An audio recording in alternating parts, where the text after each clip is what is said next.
بسم اللہ الرحمن الرحیم وَلَقَدْ يَسَّرْنَا الْقُرْآنَ لِلذِّكْرِ فَهَلْ مِن مُدَّكِرٍ۔ السلام علیکم ورحمۃ اللہ۔ الحمدللہ وکفیٰ وسلام علی عبادہ الذین اصطفیٰ، اما بعد فاعوذ باللہ من الشیطان الرجیم، بسم اللہ الرحمن الرحیم۔ کل نفس بما کسبت رہینہ۔ سورہ مدثر کی آیت 38۔ فرمایا اللہ رب العالمین نے ہر متنفس اپنے کسب کے بدلے رہن ہے۔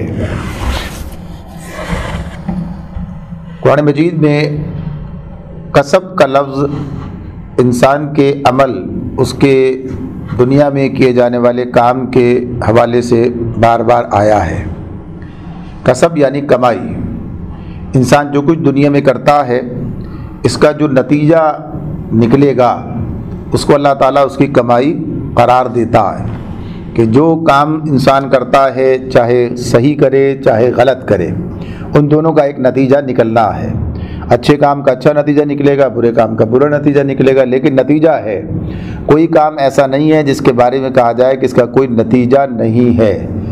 تو وہ جو نتیجہ ہے، جو اس کا بدلہ ہے، جس کا اسے سامنا کرنا ہے، اسی کو کسب کہا ہے، اسی کو کمائی کہا ہے۔ کمائی وہی ہوتی ہے جو انسان خود کرتا ہے، جو محنت کیا ہے، اس نے کی ہے، جو کمایا ہے، وہی اس کی کمائی ہے۔ اب جو کمائے، جیسا کمائے، تو اسی لیے اللہ تعالیٰ نے یہاں بھی یہ بات ہمیں بتائی ہے کہ ہر نفس، کل نفس، یعنی کسی کو اس میں استثناء اللہ تعالیٰ نے نہیں دیا، اور یہ بات بتا دی کہ کل نفس بما کسبت رہینہ، کہ ہر نفس ہر متنفس اپنے کسب کے بدلے رہن ہے۔ تو یہ پہلی بات تو کسب کی ہے کہ آدمی کے سامنے آ جائے کہ کسب سے کیا مراد ہے، کہ دنیا کے کیے جانے والے اعمال کا اخروی نتیجہ۔ دنیا کے اعمال کا کوئی نتیجہ دنیا میں بھی نکلا کرتا ہے، لیکن اصل جو وہاں پر اللہ کے پاس معاملہ ہونا ہے، سامنے آنا ہے، اس نتیجے کی بات ہو رہی ہے، اس کسب کی، اس کمائی کی بات ہے کہ اللہ کی میزان میں کس عمل کا کیا نتیجہ سامنے آ رہا ہے۔ تو یہاں یہ بات اس اعتبار سے ہو رہی ہے کہ جو لوگ پیچھے ذکر ہو رہا تھا جہنم کا، جہنم میں جانے والے لوگوں کی بات ہو رہی تھی، اور پیچھے ولید بن مغیرہ کے کردار اس کا وہاں بیان کیا گیا تھا، اور یہ بات بتائی گئی تھی کہ ان کے یہ ساری جو کچھ یہ کر رہے ہیں، نبی صلی اللہ علیہ وسلم کی مخالفت، حق کی مخالفت، باطل کو لے کر کھڑے ہیں اور اس کو سربلند کرنے کی کوششوں میں لگے ہیں، یہ نہیں جانتے کہ اس کا نتیجہ کیا نکلے گا، جہنم۔ تو جہنم کی بات کی تھی، جہنم کے حوالے سے بات شروع کر کے اللہ تعالیٰ نے یہ بات بتائی ہے، اور اب یہاں یہ بات بتائی کہ ہر نفس جو ہے، جو بھی وہاں جائے گا، وہ اپنے عمل کی بنیاد پر ہوگا۔ ایسا نہیں ہے کہ کوئی جو ہے کسی اور وجہ، بغیر کسی وجہ کے، یا کہ اپنے عمل کی بنیاد پر نہیں بلکہ ویسے ہی بھیج دیا جائے، تو ایسا نہیں ہے۔ اللہ تعالیٰ کسی پر کوئی ظلم نہیں کرتا، اور اس کا ظلم اس کی صفت ہی نہیں ہے۔ تو یہ بات یہاں پر بیان کی ہے کہ رہن کا جو لفظ ہے، رہن کا لفظ اردو میں بھی استعمال ہوتا ہے، اور اس کی بات اس طرح ہے کہ اگر کوئی شخص کوئی قرض لیتا ہے، اور اس قرض دینے والے کا معاملہ یہ ہو کہ وہ اس قرض کی ضمانت میں کوئی چیز رہن رکھ لے، تو وہ فک رہن کب ہوتا ہے، یعنی وہ رہن کب چھڑا سکتا ہے؟ جب وہ ادائی کر دے تو رہن چھڑا سکتا ہے، جو چیز رہن میں رکھی ہے وہ واپس لے سکتا ہے، یعنی معاملہ ہوتا ہے۔ تو بالکل ایسا ہی معاملہ، اس ایک مثال ہے جو اللہ تعالیٰ نے یہاں ہمارے سامنے رکھی ہے، انسان کے اعمال کا نتیجہ، یعنی جہنم میں گئے تو اسی بنیاد پر جا کے پھنس گئے ہیں۔ تو یہ جو دنیا میں سورہ طور کے اندر بھی یہ مضمون آتا ہے ہمارے سامنے، یہی کہ ہر نفس اپنے کسب کے بدلے رہن ہے، تو یہاں بھی اللہ تعالیٰ نے اس بات کو پھر سے بیان کیا ہے۔ سورہ طور میں ہم نے اس پر بات کی تھی اس سے پہلے، تو پھر اس کو دہراتے ہیں کہ بات اصل میں یہی ہے کہ جو کچھ اللہ تعالیٰ نے انسان کو دنیا میں عطا فرمایا، اس کے مہلت زندگی سے لے کر، یعنی جو اللہ نے جان دی ہے، جو اللہ نے وقت دیا ہے، یہ جو صلاحیتیں دی ہیں، جو مال دیا ہے، جو کچھ بھی اللہ کی طرف سے انسان کو اسباب بطور آزمائش کے ملے ہیں، اب اس کے بعد اس کا کام کیا تھا؟ یعنی جو کچھ دیا گیا ہے کہ اس کا صحیح استعمال کر کے اپنے آپ کو جنت کا مستحق بنا لیتا، یعنی اپنے آپ کو اس کی ذمہ داری سے باہر لے آتا، یعنی جو کام ہے اب یہ اس کی ذمہ داری تھی، یہ سب کچھ اسے دیا گیا، اب اس نے اس سب کو ضائع کر کے اپنے نفس کو آزاد نہ کرا سکا، یعنی جو اسے اپنے نفس کو آزاد کرانا تھا، جو اپنی ذمہ داری پوری کر کے جو ہے سرخرو ہونا تھا، یہ کام نہیں کیا، تو یہ جو پھنسا ہے تو اپنے عمل کی بنیاد پہ پھنسا ہے، یہ جو معاملہ اس کا ہے کس بنیاد پر؟ اپنے عمل کی بنیاد پر۔ تو اگر یہ عمل کر کے یہ جو اللہ تعالیٰ کی طرف سے اسے سب نعمتیں ملی تھیں، جو اسے وسائل ملے تھے، جو سامان آزمائش تھا، اسباب آزمائش تھے، ان سب کا حق ادا کر کے اپنے آپ کو جو ہے چھڑا لیتا، اس کا اللہ تعالیٰ نے جو مقصد رکھا تھا، جو جس کے لیے دیے تھے، اسے ادا کر دیتا تو فک رہن ہو جاتا، لیکن ادا نہیں کیا تو نتیجہ کیا نکلا؟ یعنی وہ کام نہیں کیا، وہ ادائیگی جو اللہ نے سپرد کی تھی، جو کام تھا، تو اب کیا ہو گیا کہ اب یہ اپنے آپ کو اس بنیاد پر اس نے اپنے آپ کو پھنسا دیا ہے، اپنے آپ کو اس طرح سے گرفتار بلا کر دیا ہے۔ تو اللہ تعالیٰ یہی بات بتا رہے ہیں کہ یہاں جو بھی فرد ہے جہنم میں، یہ اپنے عمل کی بنیاد پر ہے۔ تو اس کے مختلف انداز ہیں، اسلوب ہیں، یہاں یہ اسلوب اختیار کیا کہ رہن کا لفظ استعمال کیا، ورنہ اس کے علاوہ بات اللہ نے بتائی ہے کہ جو بھی وہاں جائے گا اپنے جرم کی بنیاد پر ہی جائے گا۔ فَكُلًّا أَخَذْنَا بِذَنبِهِ، اللہ نے جس کو بھی پکڑا اس کے جرم کی، اس کے گناہ کی بنیاد پر ہی پکڑا۔ ایسا نہیں ہے کہ انسان معصوم ہو اور اسے کوئی سزا دے دی جائے، یہ اللہ کے نظام عدل سے بعید بات ہے۔ تو یہاں پر یہ بات بتائی، اور اس کے بعد پھر کیا کہا؟ الا اصحاب الیمین، الا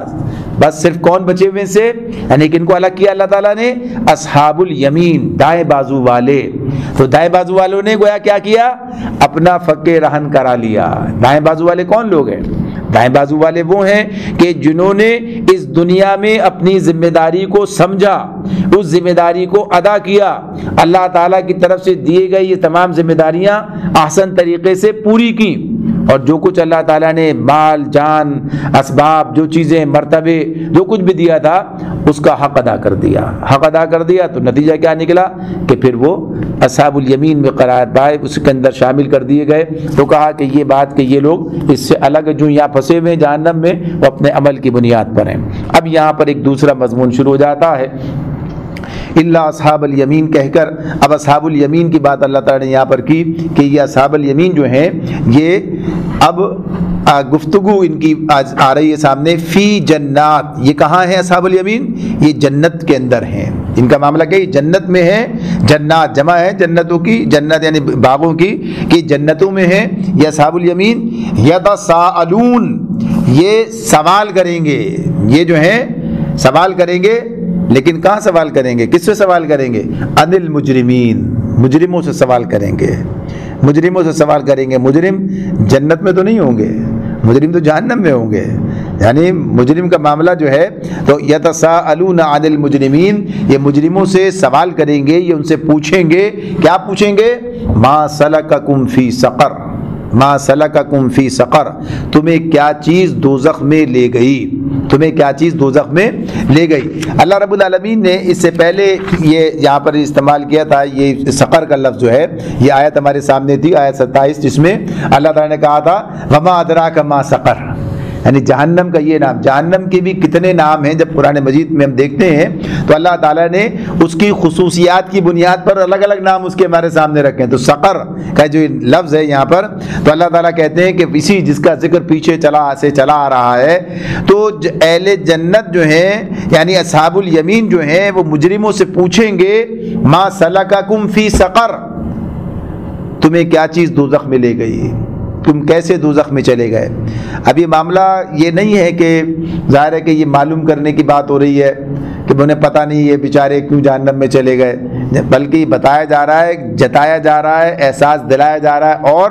آج دنیا میں کہ دیکھو کل یہ بات سامنے آنے والی کیا چیز ہے جو انسان کو دوزخ میں لے جاتی ہے، لہذا اس سے بچنا ہے انسان کو۔ معاملہ کیا ہے کہ جہنم میں لے جانے والی جو بنیادیں ہیں ان بنیادوں کو ڈھا دیا جائے، یعنی ان راستوں سے آدمی بچ کر چلے، ان چیزوں سے بچے۔ تو یہاں پر یہ بات اللہ کا فضل اور احسان ہے کہ وہ ہمیں بتا رہا ہے، یعنی اس طرح سے جو سوال جواب وہاں انہیں یہاں پر ہی بات ہو رہی ہے۔ ایک پہلو اور بھی اس کے اندر ہمارے سامنے آ جاتا ہے، اب یہ پوچھنا کہ ما سلککم فی سقر، کیا چیز تمہیں جہنم میں لے گئی؟ اب یہ بات کس سے کہی جا سکتی ہے؟ یعنی عام تاثر تو یہ کہ جس کو جہنم میں نہیں جانا چاہیے تھا، بھائی آپ کیسے، جیسے کہتے ہیں نا کسی کے بارے میں کہ بھائی آپ یہاں کیسے، آپ کا یہاں ہونے کا تو کوئی سوال نہیں ہے کہ آپ کیسے یہاں پر آ گئے، یعنی ایک بات ہے، ایک تاثر ایسا بنتا ہے یہ تو بہرحال یہ بات بھی اپنی جگہ پر ہو سکتی ہے کہ ایسے لوگ جن کے بارے میں تصور نہ ہو کی بات لیکن وہ بھی وہاں ہوں، تو اب اس کی بنیاد کیا ہے؟ یا یہ کہ اس کے علاوہ بات ہو، اس کے علاوہ ہی بات ہو کہ وہ یہ جتائیں، یہ احساس دلائیں کہ کیا چیز جہنم میں لے گئی، تو سوال کریں گے ما سلککم فی سقر، تمہیں کیا چیز دوزخ میں لے گئی؟ تو وہ جواب دیں گے قالوا لم نک من المصلین، ان کا جواب جو ہے کئی جملوں پر مشتمل ہے، تو پہلی بات جو اس کے اندر سے ہے وہ کیا کہیں گے؟ سب سے پہلی بات کیا ہے؟ سب سے پہلی وجہ کیا ہوئی جہنم میں جانے کی؟ ہم نماز پڑھنے والوں میں سے نہیں تھے، لم نک من المصلین۔ اچھا ایک بات تو یہ کہ یہ بات بھی پہلے بھی سامنے آ چکی ہے، کئی مضمون اس طرح کے آ گئے کہ اس میں کہ وہاں کے سمع اور بصارت کے قوانین کچھ اور ہوں گے دنیا کے مقابلے میں، وہاں تو یہ کہاں جنت کہاں دوزخ، لیکن اہل جنت اہل دوزخ کو دیکھ لیں گے، اہل دوزخ اہل جنت کو دیکھ لیں گے، یہ گفتگو بھی کر سکیں گے آپس میں، یعنی بات کر رہے ہیں، وہ سوال کر رہے ہیں، وہ جواب دے رہے ہیں، یعنی سماعت کے بصارت کے قوانین کیا وہاں پر ہوں گے؟ تو یہ پتہ چلتا ہے کہ آخرت بالکل ہی الگ چیز ہے، یعنی جہاں کے جو معاملات ہیں، کام تو یہاں بھی ہم کر رہے ہوتے ہیں لیکن اب ہم کام کیسے کر رہے ہوتے ہیں؟ آلات کے ذریعے کام کر رہے ہوتے ہیں، یعنی ہزاروں میل دور کسی فرد سے بات کرتے ہیں، اس کو دیکھتے ہیں، اس کی بات ہو رہی ہوتی ہے لیکن آلات کے ذریعے سے ہے، یہاں درمیان میں ذریعہ کیا ہے؟ آلات جو ہیں وہ ذریعہ ہیں، اللہ تعالیٰ جب چاہے اس کو بھی ہٹا کے اس کے بغیر بھی کام ہو سکتا ہے، یعنی انسان کو بھی اتنی ترقی دی جا سکتی ہے کہ اس کے بغیر ہی کام کر لے، تو بہرحال یہ چیز، لیکن آخرت کا تو معاملہ جو ہے وہ بالکل جدا ہے، وہاں اللہ تعالیٰ جیسے چاہے گا، تو یہ جیسے کہ ہم اس کا ایک مظہر یہاں دنیا میں دیکھ رہے ہوتے ہیں کہ یہ سب چیزیں ممکن ہیں، تو وہاں جا کر تو معاملات ہی مختلف ہو جائیں گے، وہاں پیمانے کیا ہوں گے یہ اس سے ہمیں پتہ چلتا ہے جتنی بات سامنے آ جاتی ہے، ورنہ وہاں جا کے ہی پتہ چلے گا کہ معاملات کیا کیا وہاں پر سامنے آنے والے ہیں۔ تو یہ بتا دیا کہ ایک تو یہ چیز، اب یہاں پر یہ سوال جواب ہیں، تو انہوں نے پہلی بات یہ بتائی کہ ہم نماز پڑھنے والوں میں سے نہ تھے، اس کا ایک مطلب تو یہ بھی ہوگا کہ ہم نے اللہ، اس کے رسول اور اس کی کتاب کو مان کر اللہ کا وہ اولین حق ادا نہیں کیا جو ایک ایسے فرد پر جو اللہ پر ایمان لاتا ہے اس پر عائد ہوتا ہے، یعنی یہ بات جو ہے، تو اس کو ایک بات تو اسی اعتبار سے ہے کہ ایمان کی علامت، ایمان کے مقابلے یعنی ایمان کے بطور اس کو استعمال کیا ہے، یعنی معاملہ اس اعتبار سے ہے کہ ایمان کی علامت کو ایمان کی بنیاد، ایمان کے نام پر جو ہے اس کے قائم مقام کر کے جو ہے یہاں بات کی ہے کہ ایمان نہیں لائے، یعنی معاملہ اس اعتبار سے، لیکن بات یہی ہے کہ یہ اسلوب کیوں اختیار کیا ہے بھائی، یہ بات کیوں کی گئی، اس طرح سے کیوں یہ بات کی جا رہی ہے؟ یہ معاملہ کہ ایمان نہیں لائے، پہلی بات تو یہی ہے، تو اگر ایمان نہیں لائے تھے وہ لوگ ہیں تو وہ والی بات تو ختم ہو جاتی ہے کہ وہ پوچھیں بھئی آپ کیوں گئے، ایمان ہی نہیں لائے تھے تو ظاہر سی بات ہے بات ہی ختم ہو گئی۔ جب ایمان نہیں لائے تھے تو کفر کے معاملے میں ایک کافر کا معاملہ چاہے وہ دنیا میں جو بھی عمل کرے وہ عمل بیکار ہے اس کے لیے، یعنی اسے تو کسی عمل کا مطالبہ ہی نہیں ہے، سب سے پہلے ایمان کا مطالبہ ہے، ایمان کے بعد عمل کا مطالبہ ہے، تو گویا اگر یہ کہا جائے کہ اس کو اس طرح سے بات ہو رہی ہے ایک بات کہی تو جا سکتی ہے، لیکن یہاں معاملہ عمل کا آ گیا ہے سامنے ایمان کے مقابلے میں، تو بہرحال اللہ تعالیٰ نے یہ چیزیں ہمارے سامنے رکھ دی ہیں، تو کہا کہ ہم نماز پڑھنے والوں میں سے نہیں تھے، تو اس لیے یہ بھی پتہ چل جاتا ہے کہ اگر کوئی شخص نماز پڑھنے والا نہ ہو اس کا معاملہ کہ وہ بھی دوزخ سے نہیں بچ سکتا، اگر تاریک نماز ہے، تاریک صلاۃ ہے تو جہنم میں جانے کی بات قرآن مجید میں سامنے ہے، نبی اکرم صلی اللہ علیہ وسلم نے بھی اس کو واضح کیا ہے، بات ہمیں بتائی ہے، تو بہرحال اب اس کے ایمان کی کیا قیمت وہاں پر اللہ تعالیٰ اسے قبول کرے گا نہیں، یہ اللہ کا معاملہ ہے، یہ اللہ کا معاملہ، یہ تصور کہ بھئی ایمان کی بنیاد پر نکال لیے جائیں گے تو یہ بہرحال ڈالنے کے بعد ہی پتہ چلے گا، یہ وہاں جا کے پتہ چلے گا اب اس ایمان کا کیا معاملہ ہے کہ اللہ کے پاس کیا اس کا اعتبار ہے، کیا اس کی حیثیت ہے، لیکن اگر ڈالا جائے تو یہی کتنا بڑا معاملہ ہے کہ جہنم میں ڈال دیا جائے، تو اس جہنم سے بچنے کی پہلی بات کیا سامنے آ گئی؟ ایمان کے بعد پہلی چیز نماز کی صورت میں سامنے آ گئی ہے کہ نماز کو قائم کیا جائے، نماز کو قائم رکھا جائے، یہ بنیاد ہے جہنم سے بچنے کی۔ تو پہلا معاملہ یہی ہے کہ ایمان لا کر انسان جو ہے نماز قائم کرنے والا بن جائے۔ تو یہ پہلی بات بتائی۔ دوسری بات کیا بتائی؟ اب یہ مزید اور کہتے ہیں کہ کیا چیزیں لے گئیں جہنم میں؟ تو ہر چیز سے، ہر علامت سے، ہر پہلو سے اپنے آپ کو بچانا، یعنی ایک کام کر لیا، ایک کام جو ہے دوسرا کر ڈالا، غلط کر لیا۔ تو اب اس میں دوسری بات کیا آ گئی؟ وَلَمْ نَكُ نُطْعِمُ الْمِسْكِينَ، اور مسکین کو کھانا نہیں کھلاتے تھے، یعنی مسکین کو کھانا نہیں کھلانا، کہ کسی کو بھوک میں مبتلا دیکھنا اور قدرت رکھنے کے باوجود اس کو کھانا نہ کھلانا، یہ کتنا بڑا گناہ ہے کہ اس کو جہنم میں جانے کا سبب قرار دیا جا رہا ہے۔ یعنی انسان یہ استطاعت رکھتا ہے یہ کام کرے، اور کوئی بھوکا اس کے سامنے یہ معاملہ ہے، تو اس اعتبار سے پھر یہی یہ بات بھی ہمارے سامنے آ جاتی ہے کہ اسلام میں ان چیزوں کا کیا مقام ہے۔ یعنی لوگوں کی ضروریات کی تکمیل کرنا، ظاہر ہے کھانا بنیادی ضرورت ہے، اور یہ جو ہے فقر کا معاملہ کہ آدمی بھوکا ہو اور اس اعتبار سے اس کی سنوائی نہ ہو، اس کی ضرورت پوری نہ کی جائے، تو ایک تو معاملہ یہی ہے کہ جو انسان کے اپنے بس میں وہ یہ کام کرے گا۔ دوسری طرف اس کا معاملہ یہی ہے کہ وہ نظام معاشیات جس کے نتیجے میں لوگ اس ظلم کا شکار ہیں کہ اللہ نے تو غذا سب کے لیے پیدا کی ہے، اللہ تعالیٰ نے جو کچھ دنیا میں رزق اتارا ہے ایسا نہیں ہے کہ وہ کم ہے، بلکہ یہ تقسیم کے عمل میں انسانوں نے جو خرابی پیدا کی ہے یہ اس کا معاملہ ہے اس اعتبار سے۔ اور پھر یہ بات بھی کہ آدمی اپنی ذمہ داری پوری کرے، باقی اللہ جس کو کھلائے گا، کب کھلائے گا، کہاں سے کھلائے گا، کیا ہوگا، اس معاملے میں ہماری ذمہ داری جو بنتی ہے، ہماری ذمہ داری جو بنتی ہے، نمبر ایک یہ کہ اگر ہم کچھ کر سکتے ہیں تو کریں اپنے گرد و پیش کے اعتبار سے، اور دوسری بات کیا ہے، کوئی آ جائے سامنے تو یہ بات اس کو دیکھا جائے، دوسری بات کیا کہ اس نظام کو بدلنے کی سعی بھی کی جائے۔ یعنی سب سے بڑی خدمت خلق کیا ہوگی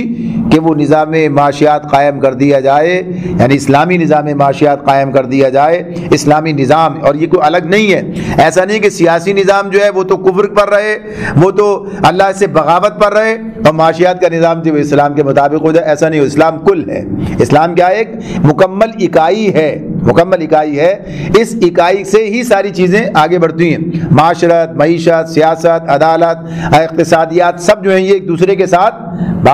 ایک دوسرے سے ملے ہوئے ہیں۔ ایسا نہیں ہو سکتا کہ ایک چیز ٹھیک ہو جائے ایک چیز خراب رہے، یہ سب چیزوں کو اسی طرح سے ایک دوسرے کے ساتھ مل کر آگے کھڑا ہونا ہے۔ تو یہ کام بھی اس کے نتیجے میں یہ بھوک کا معاملہ، بھوک کا مسئلہ جو ہے حل ہوتا ہے کہ اللہ نے نظام اس طرح سے رکھا ہے کہ انسانوں کی ذمہ داری ہے کہ وہ کام کرے، ورنہ کھلانے والا تو اللہ ہے، کون کس کو کھلاتا ہے؟ جب یہ بات ہے کہ اللہ ہی جو ہے کھلاتا ہے اور اللہ ہی جو ہے پلاتا ہے، الذی خلقنی فہو یہدین، الذی اس میں اللہ آدمی کہتا ہے کہ میں بھوکا ہوں تو مجھے کھلاتا ہے اور مجھے پلاتا ہے، تو اس اعتبار سے اطعمنی و یسقین کی جو بات ہے کہ اللہ ہی کی طرف سے ہے، تو یہ چیز ہم سے کیوں کہی جا رہی ہے؟ ہم سے اس لیے کہی جا رہی ہے کہ اگر اللہ نے تمہارے ذمہ یہ کام کیا ہے کہ تم دیکھو تو تم اپنی ذمہ داری پوری کرو، ورنہ یہ بات تو اپنی جگہ ہے، والذی هو یطعمنی و یسقین، کہ وہی کھلاتا ہے اور وہی پلاتا ہے، کام اسی کا ہے، لیکن اگر اس نے ہماری ذمہ لگا دیا ہے کہ کام آپ کو کرنا ہے تو ہمیں کرنا، ہم نہیں کریں کسی اور سے کرا لے گا، وہ تو اپنا کام کرا ہی لے گا، لیکن جو کام جس نے نہیں کیا، اس کے ذمہ لگایا تھا، تو وہ تو اپنے اس فعل کا ذمہ دار قرار پائے گا۔ تو اس اعتبار سے یہ بات ہے، تو اللہ تعالیٰ یہ بات کہتے ہیں کہ یہ جہنم میں جانے کا سبب، تو یہ پورا کام ذاتی طور پر بھی اور اجتماعی طور پر بھی اس نظام بد کو ختم کر دینا جو لوگوں کے اندر فقر و فاقے کو آگے بڑھاتا ہے، اور دولت مند مزید اور غریب کو مزید غریب تر کرتا ہے، جیسے جو آج کا یہ سرمایہ دار نظام ہے۔ اور اس کے بعد تیسری بات، یہ دو باتیں ہو گئی، تیسری بات کیا ہے؟ وَكُنَّا نَخُوضُ مَعَ الْخَائِضِينَ، اور ہم حق کے خلاف باتیں بنانے والوں کے ساتھ مل کر ہم بھی باتیں بنانے لگتے تھے۔ وَكُنَّا نَخُوضُ مَعَ الْخَائِضِينَ، یہ جو لفظ ہے، یہ اس کی جو بات ہے، یہ جو اللہ تعالیٰ نے یہاں پر بتایا ہے کہ یہ لوگ جو باتیں چھانٹتے ہیں بڑی بڑی، اپنی گویا کہیے کہ دانشوری اسلام کے خلاف، یعنی اسلامی احکامات کے خلاف، اسلامی شاعر کے خلاف، اللہ تعالیٰ نے جو باتیں بتائیں، جو قوانین، جو شریعت، اس کے خلاف جو باتیں کرتے ہیں، اب ظاہر سی بات ہے کہ اس کے اندر جو لوگ اس بات کو پیش کر رہے ہوتے ہیں، تو بعض اوقات تو یہ ہوتا ہے کہ اس یعنی جو شاعر اسلام ہے، جو اصل دین کی بات ہے، اسے جھٹلانا مشکل ہو جاتا ہے، تو جو پیش کر رہا ہوتا ہے اسے ادب بنا لیتے ہیں۔ یعنی یہ بات کہ اگر دین کی بات بتائی جائے تو اس طرح کہہ دینا یہ سب مولویوں کی گھڑی ہوئی باتیں ہیں، یہ سب مولویوں کا چکر ہے یہ، حالانکہ وہ قرآن کی بات ہوگی، وہ حدیث کی بات ہوگی، وہ شریعت کی بات ہوگی۔ تو اگر کوئی یہ بات کہے گا تو مولوی کی مخالفت نہیں کر رہا، وہ حقیقتاً شریعت کی مخالفت کر رہا ہے، لیکن اس مخالفت پر پردہ اس طرح ڈالتا ہے تاکہ اس پر الزام نہ آئے کہ اسلام کی مخالفت کر رہا ہے یہ۔ یعنی اسے بات جاننی چاہیے، اسے پتہ ہونا چاہیے کہ یہ بات مولوی کی ہے یا اسلام کی ہے۔ اگر بات اسلام کی ہے تو پھر ظاہر سی بات ہے کہ اس کی مخالفت اگر کی جائے گی تو اسلام کی مخالفت ہوگی، یہ جو ہے مولوی کی مخالفت یا داعی اللہ کی مخالفت نہیں ہوگی۔ اللہ تعالیٰ نبی اکرم صلی اللہ علیہ وسلم سے کہتے ہیں یہ تمہیں نہیں جھٹلاتے، یہ ہمیں جھٹلاتے ہیں، اصل میں تو ہمیں جھٹلاتے ہیں۔ یہ جو بات آپ پیش کر رہے ہیں یہ آپ کو ذاتی طور پر جھوٹا نہیں کہہ رہے ہیں، یہ اس کام کو، اس بات کو جھوٹ قرار دے رہے ہیں جو ہم پیش کر رہے ہیں، جو ہم نے آپ کو دی ہے اور آپ ان کے سامنے رکھ رہے ہیں۔ تو یہ بات سوچ لینے کی ہے۔ آج ہی بہت سے دانشوری بگاڑتے ہیں اور نہیں جانتے دین کے بارے میں، یا جان بوجھ کے کرتے ہیں، اور کچھ لوگ بے سمجھے بوجھے ان کے پیچھے لگ جاتے ہیں، ان کے ساتھ ہی لگ جاتے ہیں، وہ بھی انہی کی طرح سے ترقی پسند اور جانے کیا کیا اپنے لیے یہ منصب بنا کر اور یہ کام کر رہے ہوتے ہیں۔ تو یہ جو بات بتا دی گئی ہے کہ آدمی کسی کے پیچھے بے سوچے سمجھے نہ لگ جائے، بس کوئی بھی بات ہے وہ ٹھیک ہے، ہم بھی ساتھ میں سر سے سر ملا رہے ہیں، تال سے تال ملا رہے ہیں، بغیر سوچے سمجھے کہ صحیح بات کیا ہے، حقیقت کیا ہے۔ تو انسان کو دین کے معاملے میں بہت سنجیدہ ہونا چاہیے، اس لیے کہ دین اللہ تعالیٰ کا عطا کردہ ہے، اور دین پر بات کرنا براہ راست اللہ تعالیٰ سے کے معاملات میں مداخلت کرنا، یعنی اللہ پر کوئی بات کرنا یا یہ سب چیزیں، یعنی کسی بندے کا یہ مقام قطعاً نہیں ہے، یعنی یہ بہت بڑا جرم ہو جائے گا۔ تو یہ یہاں بتایا کہ جہنم میں جانے والے اسباب میں سے ایک سبب کیا بنا کہ ہم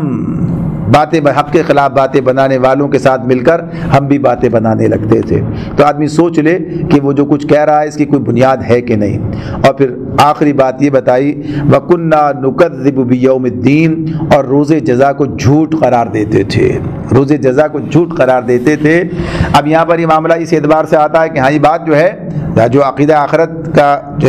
منکر ہے اسی کی بات ہو رہی ہے، وَكُنَّا نُكَذِّبُ بِيَوْمِ الدِّينِ، تو اس اعتبار سے بات چلی جاتی ہے ادھر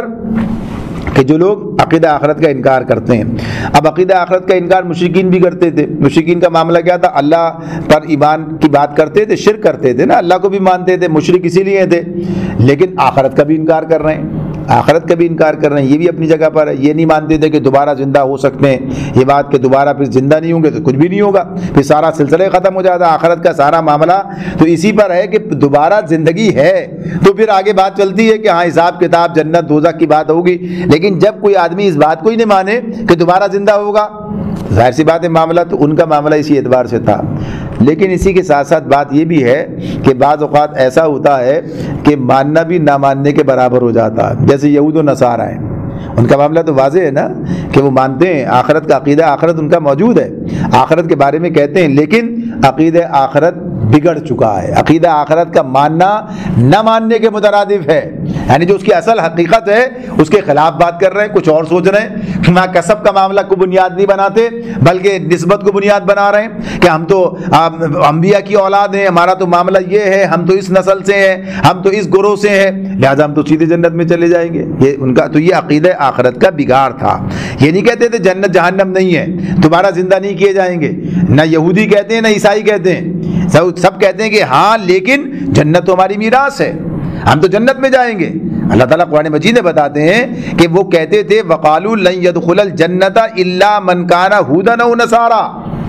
وہی بات کہتے تھے کہ کوئی جنت میں نہیں جائے گا اللہ یہ کہ یہودی ہو یا عیسائی ہو، اپنے اپنے خیالات میں دونوں کے یہ بات موجود تھی۔ تو جنت کا دوزخ کا ایمان ہے نا، جبھی تو بات ہو رہی ہے، یعنی عقیدہ آخرت ہے، مگر یہ عقیدہ آخرت کا ہونا نہ ہونا برابر ہے، اس لیے کہ عقیدہ آخرت جو ہے وہ بگڑا ہوا ہے، غلط ہے، غلط تصورات پر جو ہے انہوں نے اپنی عمارت کھڑی کر رکھی ہے۔ تو اب اس کے بعد جو بھی یہ کام کرے، عقیدہ آخرت کا جو بگاڑ ہے وہ عقیدہ آخرت کے نہ ہونے کے مترادف جا رہا ہے، یعنی اس کے نتائج جو ہیں وہ سامنے آ رہے ہیں۔ تو اس اعتبار سے ہوشیار ہونا چاہیے، سمجھنا چاہیے اس معاملے میں کہ کہیں ہمارا عقیدہ آخرت بھی بگڑ تو نہیں رہا ہے، ہمارے آخرت کے عقیدے میں بھی کوئی خرابی تو پیدا نہیں ہو رہی ہے، ہم نے بھی کچھ ایسے تصورات تو نہیں گھڑ لیے یا اپنے سامنے رکھ لیے، ہم نے انہیں اختیار کر لیا ہے جو اسلام کے مطابق نہیں ہے۔ تو لہذا اس معاملے میں اس بات کو اچھی طرح سے سمجھنا چاہیے۔ قرآن اس بات کو بہت واضح کرتا ہے، اور اسی اعتبار سے بھی آگے شفاعت کی بات بھی آ رہی ہے، اور اسی لیے آ رہی ہے کہ اس میں انسان جو ہے یعنی اس سے دھوکہ کھاتا ہے، خرابی کی طرف چلا جاتا ہے، اور حقیقت جو اللہ نے بیان کی ہے اس سے الگ اپنے تصورات قائم کر لیتا ہے۔ تو فرمایا کہ انہوں نے کیا کہا کہ ہمارے جہنم میں جانے کے اسباب کیا ہوئے؟ نمبر 1 نماز پڑھنے والوں میں نہیں تھے، نمبر 2 مسکینوں کھانا نہیں کھلاتے تھے، نمبر 3 اللہ دین حق کے خلاف باتیں چھاٹنے والوں کے ساتھ مل کر ہم بھی باتیں بنانے لگتے تھے، اور روز جزا کو جھوٹ قرار دیتے تھے۔ 4 باتیں یہ آ گئیں، حتی اتانا الیقین، یہاں تک کہ ہمیں اس یقینی چیز سے سابقہ پیش آ گیا، یعنی حتی اتانا الیقین، یعنی کہ یقین آ گیا۔ اتانا یقین کوئی الگ سے چل کے الگ سے کوئی بات ہو رہی ہے، ایک تو یقین آنا ہوتا ہے، وہ یقین آ گیا کسی چیز، لیکن اتانا الیقین یعنی اس یقینی چیز سے سابقہ پیش آ گیا، الگ سے یقین آ گیا کوئی ہمارے پاس چل کر، تو کوئی الگ چیزیں سے یقین سے تعبیر کیا جا رہا ہے۔ تو ایک تو موت کو یقین کہا ہے، موت کیا ہے؟ اس کو یقین کہا، یعنی یقینی چیز ہے، ایک ایسی چیز ہے کہ لازمی امر ہے، ایک ایسی یقینی چیز کہ اس کا کوئی انکار نہیں ہے، یعنی اس کو آ کر ہی رہنا ہے، پیش آنا ہے، تو موت کو بھی یقین کہا۔ تو اس میں البتہ یہاں پر معاملہ اس اعتبار سے ہے کہ موت بھی اور آخرت بھی دونوں چیزیں ہیں۔ بعض لوگ موت کو تو سب مانتے ہیں، ماننا پڑتا ہے۔ تو ایک بات تو یہ کہ اگر موت کہیں گے یہاں پر تو کیا بات ہوگی؟ ہم اسی روش پر رہے یہاں تک کہ موت آ گئی، یعنی ہم اس میں درست راستے پر نہ گئے، اختیار نہیں کیا یہاں تک کہ موت آ گئی۔ اور دوسری بات یہ کہ آخرت جس کا منکر تھے وہ سامنے آ گئی، وہ معاملہ آ گیا، تو دونوں باتیں اس کے اندر ہیں۔ تو حتی اتانا الیقین، پھر فرمایا اللہ تعالیٰ نے فما تنفعہم شفاعت الشافعین، اس وقت سفارش کرنے والوں کی سفارش ان کے کسی کام نہ آئے گی، یعنی جن لوگوں نے مرتے دم تک یہ روش رکھی جس کا ذکر قرآن مجید یہاں پر ہمارے سامنے کر رہا ہے، تو اللہ تعالیٰ فرماتے ہیں کہ کوئی شفاعت کرے بھی تو اسے معافی نہیں مل سکتی، حالانکہ شفاعت کا جو قاعدہ اور طریقہ اور قانون ہے وہ اللہ رب العالمین نے بیان کر دیا ہے کہ اللہ کے سامنے کوئی غلط بات کہہ ہی نہیں سکے گا، وہی جسے اجازت ملے گی، جس کے حق میں اجازت ملے گی اسی کے حق میں انسان بات کرے گا، اور بات کرے گا تو صحیح بات کرے گا، صحیح بات سے یعنی جو بات ہونی چاہیے وہی کرے گا، جس کو واقعی رعایت ملنی چاہیے تو یہ اللہ جانتا ہے، تو اللہ ہی بتائے گا کہ کون کس کے حق میں سفارش کرے، اور یہ سفارش کرنے والوں کا اعزاز و اکرام ہوگا۔ تو اس اعتبار سے قرآن مجید بار بار اس بات کو واضح کرتا ہے، اس لیے کہ دنیا میں لوگوں کی گمراہی کے بڑے اسباب میں سے ایک سبب شفاعت کے بارے میں غلط عقائد بھی ہیں، اس لیے قرآن نے اس کو بالکل واضح کیا۔ اگر تمام آیات کو جمع کر لیا جائے اور ان کو جمع کر کے سمجھا جائے تو کسی اشتباہ کی گنجائش نہیں رہے گی، پھر کوئی آدمی کو غلط فہمی لاحق نہیں ہوگی۔ لیکن اگر وہ قرآن کو چھوڑ دے اور کوئی ایک بات، کوئی ایک چیز پر اپنی ساری عمارت کی بنیاد اٹھا دے تو نقصان ہوگا۔ سب مجموعی طور پر جو قرآن بیان کرتا ہے، ساری باتیں ہمارے سامنے رکھتا ہے، قرآن اور حدیث دونوں ہی ایک دوسرے کا یعنی قرآن کی تشریح اللہ کے رسول نے کی ہے، تو ان کو جمع کر کے جب دیکھیں تو بات واضح ہو جاتی ہے۔ فرمایا فما لهم عن التذکرۃ معرضین، آخر ان لوگوں کو کیا ہو گیا ہے کہ یہ اس نصیحت سے منہ موڑ رہے ہیں، یعنی اب یہ بات ہو رہی ہے قرآن کی، اب یہ بات یہاں پر مکمل ہو گئی، اب اس اعتبار سے کہ جو کتاب اللہ تعالیٰ کی طرف سے آئی ہے اس کے ساتھ ان کا رویہ کیا ہے۔ تو اللہ تعالیٰ فرماتے ہیں فما لهم عن التذکرۃ معرضین، آخر ان لوگوں کو کیا ہو گیا کہ یہ اس نصیحت سے منہ موڑ رہے ہیں، کأنہم حمر مستنفرہ فرت من قسورہ، گویا یہ جنگلی گدھے ہیں جو شیر کے ڈر سے بھاگ پڑے ہیں۔ یہ محاورہ ہے عربی کا، عرب میں یعنی جنگلی گدھوں کے بارے میں جب کوئی ایسے ہی بھاگ جائے تو اس کے ڈر سے اس کی بو سونگ کر ویسے ہی یعنی اس کو سامنے دیکھ کر جس طرح بھاگتے تھے تو اس کو محاورے کے طور پر استعمال کرتے تھے، ایسے بھاگ رہا ہے جسے ہم کہتے ہیں نا گدھے کے سر سے سینگ چلا گیا، تو یہ ایک محاورے کے طور پر کیا ایسے بھاگ رہے ہیں جیسے کہ گدھے کے سر، جیسے کہ شیر کو دیکھ کر جنگلی گدھے بھاگ رہے ہوں۔ تو اس مطلب کیا ہے کہ ہدایت کی بات سننے کے لیے تیار نہیں ہے، جہاں بات ہوتی ہے فرار، غائب، بھاگ گئے، تو یہ کیفیت ہے۔ تو اسے بیان کیا جا رہا ہے کہ آج ان کے سامنے معاملہ تو اس طرح کا رویہ، فرمایا بل یرید کل امرئ منہم ان یؤتی صحفا منشرہ، بلکہ ان میں سے تو ہر ایک ہی چاہتا ہے کہ اس کے نام کھلے خط دیے جائیں، یعنی اللہ کی طرف سے یہ اس کی طرف سے آئے کہ ہم نے محمد صلی اللہ علیہ وسلم کو رسول معمور کیا براہ راست. یہ باتیں ان کی قرآن مجید میں اللہ نے بیان کی ہیں. وہ کہتے ہیں ہمیں وہ چیز دی جائے جو انہیں دی گئی, براہ راست ہی کہتے تھے. کبھی کہتے تھے سورہ نام میں یہ بات ہے کہ جائیں اور جو ہے ایک کتاب جو ہے لے کر آئے, آسمان پہ چڑھ جائیں, کتاب لے کر آئے اور ہمیں پتہ چلے کہ واقعی اللہ کی کتاب ہے. خط بھی اس سے بھی پتہ چلے کہ اللہ کوئی ایسی چیز ہو کہ اللہ ہی کا خط ہے. یعنی یہ جہالت اور حماقت کے مطالبے اور یہ کیفیات. تو اللہ تعالیٰ فرماتے ہیں کلا بل لا یخافون الآخرہ, ہرگز نہیں, اصل بات یہ ہے کہ یہ آخرت کا خوف نہیں رکھتے. یہ ہے سارے بگاڑ کی بنیاد, یہ ساری ان کی روش کا, یہ جو اس کی بنی ہے اس کی بنیاد کیا ہے, اس کی وجہ کیا ہے؟ آخرت کا عقیدہ نہ ہونا, آخرت کے بارے میں تصور نہ ہونا. تو جب تک آخرت کا تصور ہی نہیں ہے تو پھر فکر کس بات کی ہے؟ جب آخرت پر ایمان لاتے نہیں ہیں, سمجھتے نہیں, سوچتے نہیں, غور نہیں کرتے, تو بہرحال صورتحال یہی ہے. اللہ تعالیٰ فرماتے ہیں کلا انہ تذکرہ, بلکہ یہ تو ایک نصیحت ہے. یعنی اللہ ان کی بات اپنی جگہ پر ہی نہیں مانتے, ہرگز نہیں, ہرگز نہیں, یہ تو ایک نصیحت ہے. یعنی اب جو یہ لوگ کہتے ہیں کہ ایسا کرو ایسا کرو, تو ان کا کوئی مطالبہ پورا نہیں ہوگا. یہ ایک نصیحت ہے, نصیحت کی جا رہی ہے. مانے تو ان کا فائدہ, نہ مانے تو ان کا اپنا نقصان ہے. فمن شاء ذکرہ, فرماتے ہیں اللہ تعالیٰ اب جس کا جی چاہے اسے سبق حاصل کر لے. نصیحت, اور ظاہر ہے کہ لوگ اس پر ایمان لا رہے تھے, اس سے نصیحت حاصل کر رہے تھے, یہ بات بھی تھی. اور جو ویسے ان چکروں میں پڑے ہوئے تھے, ایسا کرو ایسا کرو, یہ دکھاؤ وہ کرو, یہ یعنی وہ ایمان لانا نہیں چاہتے تھے اور اس کے لیے مختلف چیزیں جو ہے بہانے تراشتے تھے. تو اللہ تعالیٰ نے یہ بات بتا دی کہ یہ تو نصیحت ہے جو تمہیں کی جا رہی ہے, اب جس کا جی چاہتا ہے اس سے سبق حاصل کرے, یعنی اس نصیحت کو قبول کر لے. اور پھر جو یہ بات آئی آخری آیت میں ہے وما یذکرون الا ان یشاء اللہ هو اہل التقوی و اہل المغفرہ, اور یہ کوئی سبق حاصل نہ کریں گے الا یہ کہ اللہ ہی ایسا چاہے. وہ اس کا حقدار ہے کہ اس سے تقوی کیا جائے اور اس کا اہل ہے کہ تقوی کرنے والوں کو بخش دے. تو یہ جو جملہ اس کے اندر ہے کہ یہ کوئی سبق حاصل نہ کریں گے, وما یذکرون الا ان یشاء اللہ, تو یہ کہ کسی شخص کا نصیحت حاصل کرنا یہ صرف اس کے اپنے اختیار کی بات نہیں ہے. اس اعتبار سے بس اس نے چاہا ہو گیا, اللہ کی توفیق اور مدد اس کے ساتھ شامل ہوگی, اس کے ساتھ یہ کام, یعنی اللہ کی مشیت کے ساتھ اس کی مشیت یعنی اس کی چاہت ملے گی تو کام آگے بنے گا. اب یہ بات کہ اللہ کی مشیت کب بنے گی, ہدایت کے معاملے میں اللہ تعالیٰ نے یہ بات بتا دی, جو مانگے گا اسے ملے گی. اللہ تعالیٰ نے کیا بات بتائی, جو اللہ کی طرف رجوع کرے گا, اخلاص کے ساتھ کرے گا, اللہ اسے عطا کر دے گا, یہ اللہ نے بتا دیا. لیکن اللہ کے دیے بغیر نہیں ملے گی. یعنی کوئی خود سے دینا چاہے, کوئی کسی کو دے دے, کوئی خود سے کر لے, تو یہ بات بتائی ہے کہ بہرحال سمجھ لو کہ اللہ کے ساتھ ہی معاملہ, اللہ کا احسان ہے کہ وہ تمہاری اس آنے کو قبول کر کے تمہیں اس راستے پہ آگے بڑھا دے.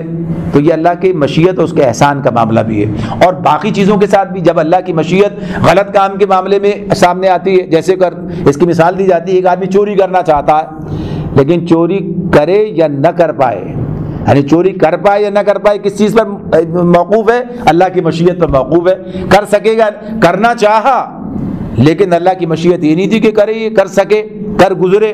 تو جو چاہا اس پر تو اس کو سزا اس کی اپنی جگہ پر ہے, لیکن اللہ کی مشیت ہے کہ اگر ہو جائے, ورنہ پورے سارے سب کچھ کر کے بھی کچھ نہ کر سکا. یہ معاملہ اس طرح سے ہوا. لیکن جو آدمی ایمان لانا چاہتا ہے اللہ اسے عطا فرماتا ہے. یہ بات قرآن میں اللہ نے واضح کر دی. اللہ کی مشیت کیا ہے اللہ نے بتا دی ہے کہ جو اللہ کی طرف رجوع کرے گا اللہ اسے ہدایت عطا کرے گا. یہ اللہ کا فیصلہ. تو اس اعتبار سے یہ بات بتا دی گئی ہے کہ یہ معاملہ جو ہے اللہ کی چاہت کے ساتھ ہی ہے. اور بہرحال ان اہل ایمان کو اللہ ہی کے ساتھ اپنا تعلق قائم کرنا, اسی کا خوف, اسی کے ساتھ اسی کی اہمیت اس کے دل میں ہونی چاہیے. اور پھر اللہ تعالیٰ اس بات کا اہل ہے کہ وہ یعنی وہی بخشش فرمانے والا ہے کہ جب بھی کوئی پلٹ کر اس کی طرف آتا ہے تو اللہ اسے معاف فرما دیتا ہے. اللہ تعالیٰ ہمیں سمجھنے اور عمل کرنے کی توفیق عطا فرمائے. وآخر دعوانا ان الحمد للہ رب العالمین.